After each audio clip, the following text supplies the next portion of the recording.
ভাইয়া তুমি তো ভাত আনছো, কিন্তু ভাতের সাথে কি তরকারি আনছো? ছোট ভাই রে, আজকে অনেক দিন পর মুরগি আনছি। এই জায়গায় 2 টুকরো মুরগির গোশত আছে, আজকে দামও কম রাখছে আমার থেকে। ভাইয়া সত্যি কি এখানে মুরগির গোশত? আমি তো অনেক দিন ধরে মুরগির গোশত দিয়া ভাত খাই না।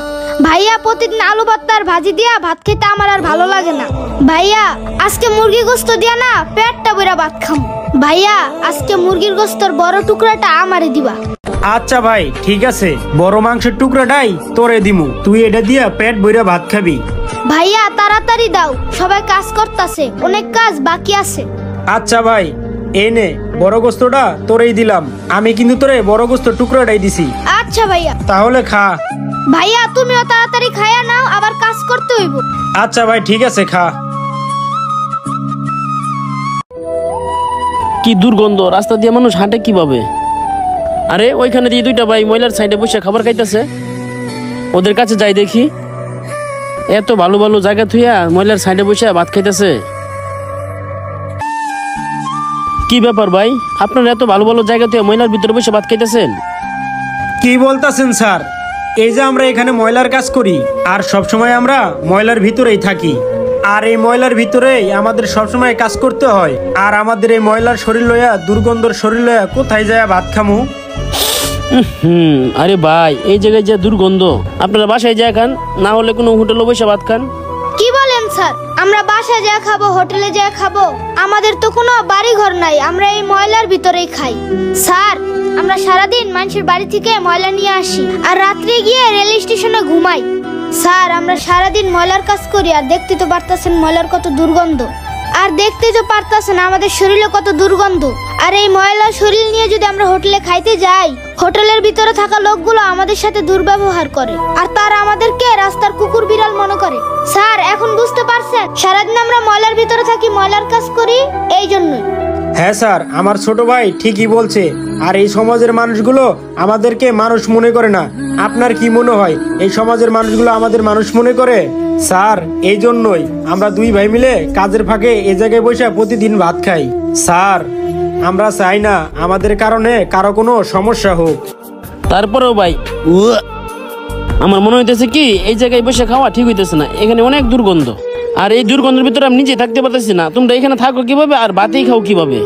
ভাই সবচেয়ে বড় কথা, এই যে আপনার ময়লার পাশে যে খাবার খাচ্ছেন, 2 দিন পরে তো অসুস্থ হয়ে যাবেন।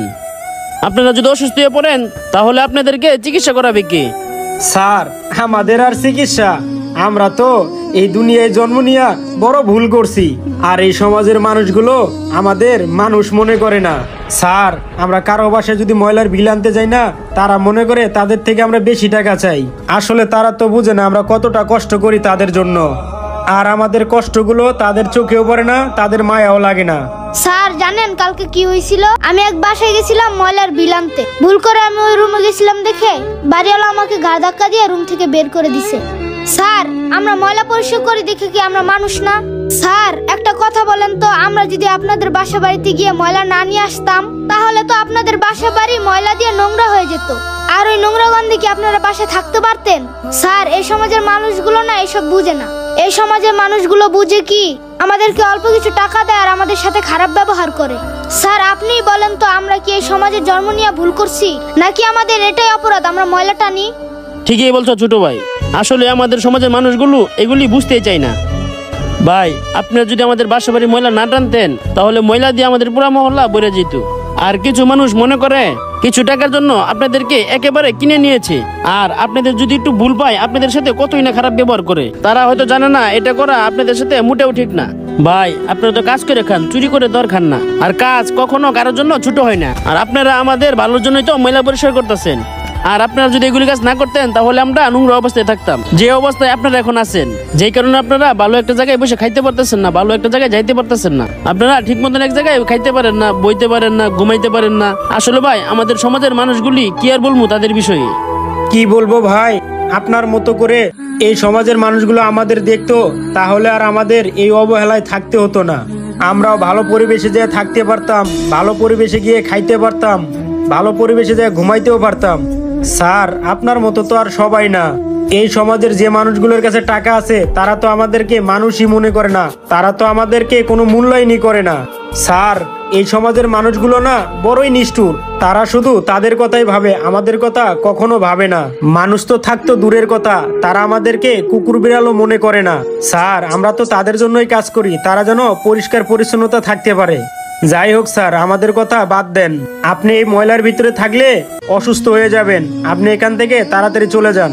হ্যাঁ স্যার, আমার বড় ভাই ঠিকই বলছে, আপনি এই ময়লার ভিতরে বেশিক্ষণ থাকলে অসুস্থ হয়ে পড়বেন, আপনি তাড়াতাড়ি চলে যান। আর আমরা চাই না স্যার আপনার মতো ভালো মানুষ অসুস্থ হয়ে যাক, কারণ স্যার এই দুনিয়াতে ভালো মানুষের অনেক অভাব। আমরা চাই না আপনি এই ময়লার গন্ধে অসুস্থ হয়ে যান। যান স্যার যান, আমাদের ব্যাপারে আপনার আর ভাবতে হবে না। স্যার, যাদের কেউ নাই তাদের আল্লাহ আছে। আচ্ছা ছোট ভাই, ঠিক আছে। আর নিজেদের প্রতি তোমরা একটু খেয়াল রাখবা, পারলে ভালো কোনো এক জায়গায় বসে খাওয়া দাওয়া করবা। আচ্ছা ঠিক আছে, তোমরা ভালো থাকো। বন্ধুরা, আমাদের ভিডিওটি দেখে কি শিক্ষা অর্জন করলেন অবশ্যই কমেন্ট করে জানিয়ে দিবেন। ভিডিওটি ভালো লাগলে শেয়ার করতে ভুলবেন না। সম্পূর্ণ ভিডিওটি দেখার জন্য আপনাদেরকে অসংখ্য ধন্যবাদ।